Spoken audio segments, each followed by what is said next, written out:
Bonjour le monde, bonjour l'Afrique, bonjour la diaspora, chers téléspectateurs, bonjour. Merci de nous retrouver pour une nouvelle édition de Décrypter l'Afrique, votre rendez-vous hebdomadaire coproduit avec le média Evox Africa, diffusé tous les dimanches à 16h GMT.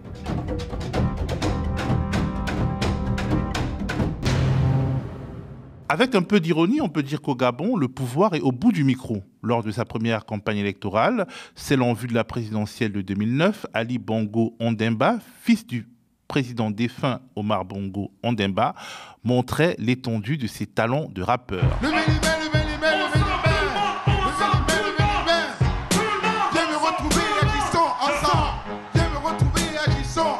Un peu moins de 16 ans plus tard, son tombeur, Brice Oligui Nguema, a fait le buzz absolu au cours de sa campagne en dansant au rythme d'un hit qui ne nous rajeunit pas, nous autres les quinquas ou bientôt quinquas.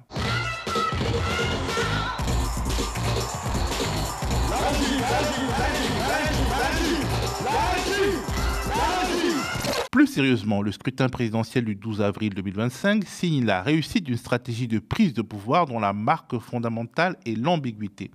Quand il renverse le pouvoir d'Ali Bongo le 30 août 2023, c'est à la faveur d'un coup d'État bien particulier. 4 jours plus tôt, une élection présidentielle opposant le président sortant à un candidat unique de l'opposition, Albert Ondo Ossa, se tenait dans une ambiance électrique. Un scrutin émaillé de fraude électorale, selon de nombreux observateurs, et au bout duquel Ali Bongo était proclamé vainqueur, ce qui laissait présager de graves troubles à l'image de ceux qui avaient suivi la présidentielle de 2016. Brice Oligui Nguema apparaît alors comme l'homme qui arrête la machine folle d'un pouvoir hors de contrôle. Une sorte de militaire pro-démocratie, pourrait-on dire, venu pour accomplir une forme de révolution. Sauf que cette mise hors d'état de nuire d'un pouvoir largement détesté est aussi une révolution de palais, car Brice Oligui Nguema est le chef de la garde républicaine et s'il met Ali Bongo en résidence surveillée et jette en prison son fils Noureddine et sa femme Sylvia, s'il met fin au règne de la famille Bongo, qui a commencé en 1967, il est quand même un membre du clan Bongo.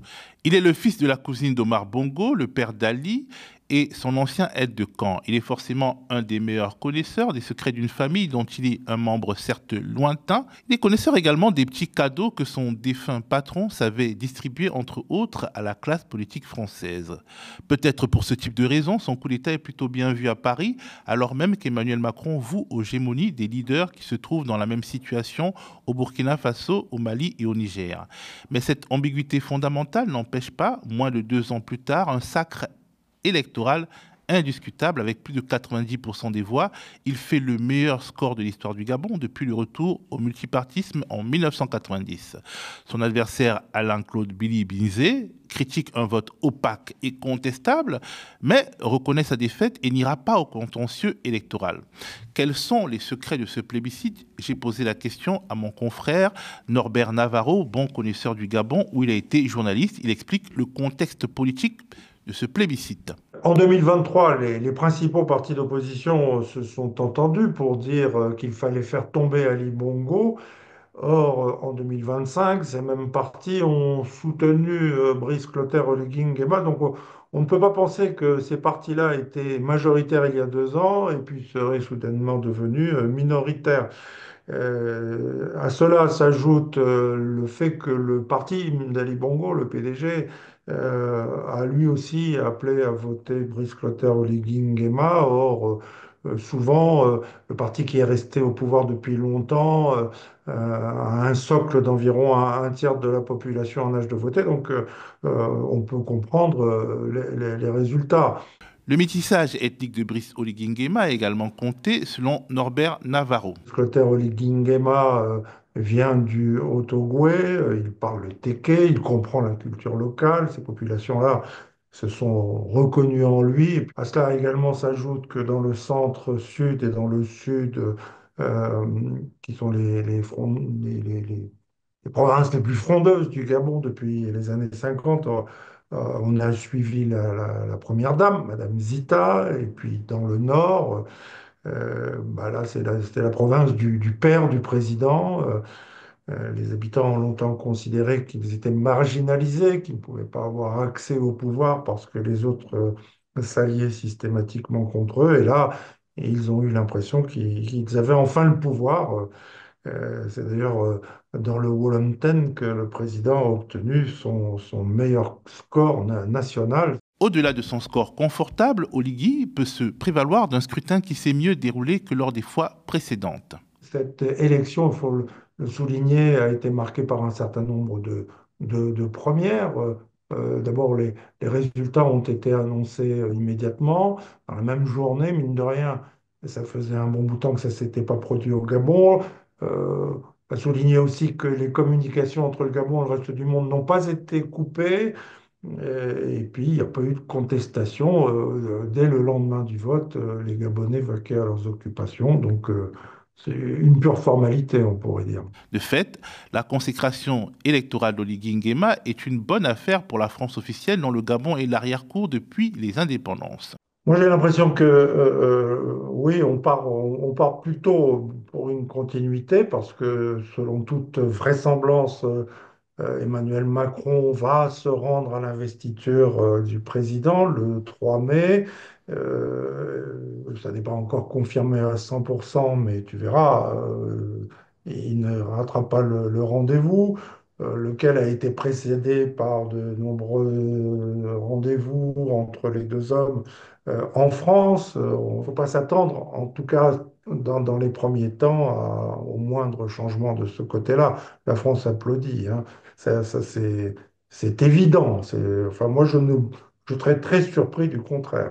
Cette transformation pacifique d'un général putschiste en président civil dans l'acquiescement international est en tout cas scrutée de près par les transitions militaires au pouvoir au Sahel. Si la communauté internationale salue la geste d'Oligui, elle aura du mal à se plaindre d'une sorte de replay quand il s'agira d'Assimi Goïta au Mali, de Ibrahim Traoré au Burkina Faso ou d'Abdourahmane Tiani au Niger. C'est beaucoup plus qu'un signal faible, mais ce n'est pas non plus une information qui a massivement occupé les unes de la presse internationale. Une compagnie maritime russe, JSC Asset Holding, a créé une filiale dénommée Asset Africa Cargo Lines, dédiée aux échanges avec l'Afrique de l'Ouest. Cette filiale va lancer dès ce mois de juin une ligne directe qui va relier le port russe de Novorossiysk en mer Noire à Lagos, la capitale économique du Nigeria, qui est aussi une ville lagunaire jouxtant l'océan Atlantique. Pourquoi c'est important? Parce que jusqu'à présent, le commerce entre la Russie et l'Afrique de l'Ouest passe par des routes non dédiées et de nombreux détours, ce qui entraîne des surcoûts liés notamment à de nombreux transbordements. L'avantage de ce chemin direct sera également d'éviter des zones désormais à problème, comme le canal de Suez. Depuis novembre 2023, les militants houthis soutenus par l'Iran ont attaqué plusieurs navires dans la zone de la mer Rouge, perturbant le transport maritime mondial en forçant les navires à éviter le canal de Suez tout proche et à privilégier des trajets contournant le continent africain et augmentant ainsi les coûts d'expédition. En décembre dernier, le président égyptien Abdel Fattah al-Sisi a déploré la situation, déclarant que ce conflit avait provoqué une perte d'environ 7 milliards de dollars sur les revenus du canal de Suez pour l'Égypte en 2024.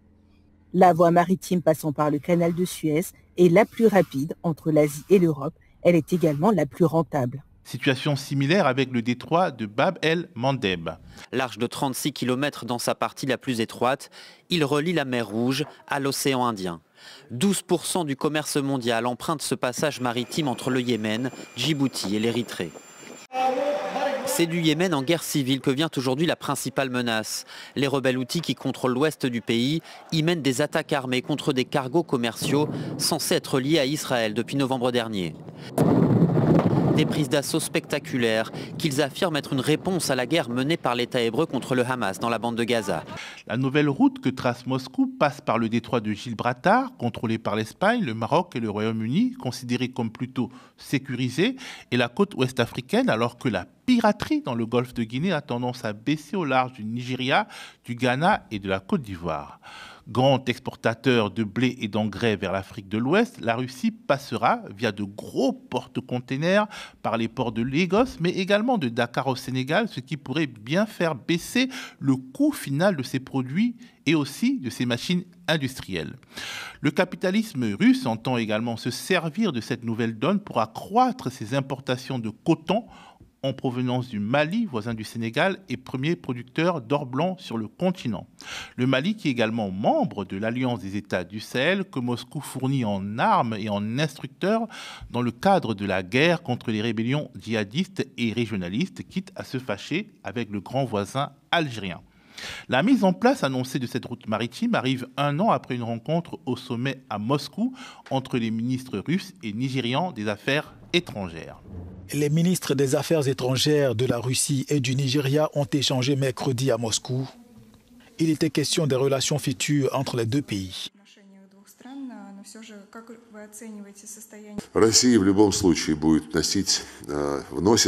La Russie apporte et continuera, en tout état de cause, à apporter une contribution constructive aux efforts des Africains et de l'ensemble de la communauté mondiale pour stabiliser la situation dans la région Sahara-Sahel. Elle aidera les pays de la région à accroître la capacité de combat de leurs armées nationales et des autorités en charge de faire respecter la loi afin de contrer les menaces qui persistent, comme je l'ai dit. Le système multipolaire est ce qui obtient et le multilatéralisme est ce qui, selon nous, devrait être renforcé davantage. Et nos relations continueront de croître.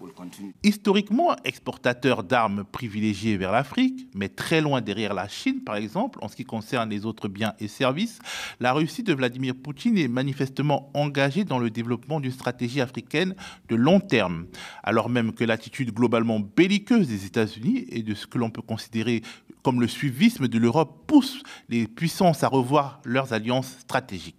On peut aussi se demander si la Chine, grand allié de la Russie, continuera de voir d'un bon œil son expansionnisme militaire en Afrique s'il se double d'une stratégie de conquête de débouchés commerciaux, alors même que Pékin doit compenser au plus vite les pertes engendrées par les guerres commerciales de Donald Trump. Bon à savoir, les échanges commerciaux entre la Russie et l'Afrique avaient atteint 24,5 milliards de dollars en 2023, en hausse de 37% par rapport à 2022 selon les statistiques officielles russes.